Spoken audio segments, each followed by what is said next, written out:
Assalamu alaikum rahmatullahi va barakatuhu. Sizler menen Birik Kırgız kanalı.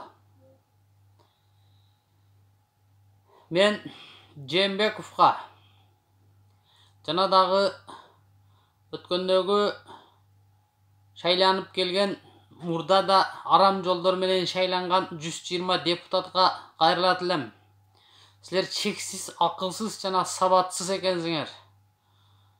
Шундай кырдаалда, ушундай мезгилде де дагы деле кворумга келбестен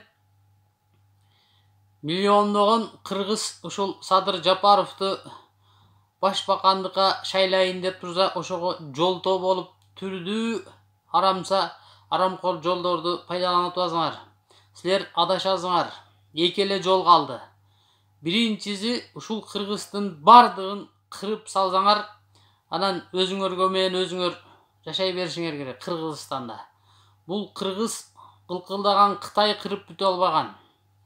Кырса кырылгыс кыргыз. Түгөнгөн сайын түтөгөн кыргыз силерге баш ийбейт, ойлогула.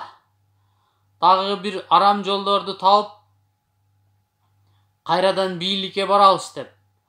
Такыр болбогон нерсе, ыйманыңарга келгиле. Кеч болду, кеч боло электе, айлаңар жок, бир эле вариант калды силерге. Садыр Жапаровду колдоп бергиле. Ушул Садыр Жапаровду башбакан кылып алайлы.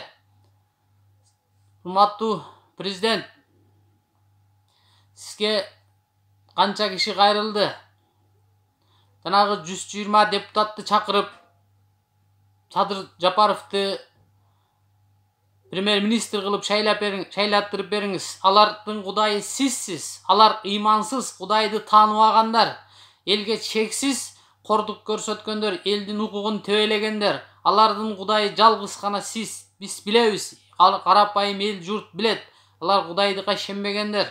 Сиз чакырып шайлап батыраак мамлекетибизге тынчтыкты орнотуп, мыйзамдуулукту орнотуп, мыйзамдуу мамлекетте жашап калганга дагы деле сиздин мүмкүнчүлүгүңүз бар.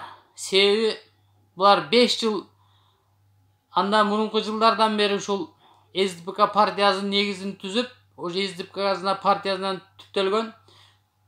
Сизди угушат. Чечим сизде. Буга чейинки бардык нерсенин бир гана негизин сиз түзүп тургас, болуп аткан нерселердин. Дагы деле сизде мүмкүнчүлүк бар. Сыйыңыз менен болору болду. Ушунча күндөн бери кылыш керек эле. Макоонун акылы түштөн кийин келет деп эми тырышпастан 120 депутатты чакырып, Садыр Жапаровду премьер-министр кылып батыраак шайлап бериңиз. Кыргыздын башы эми биригип атат.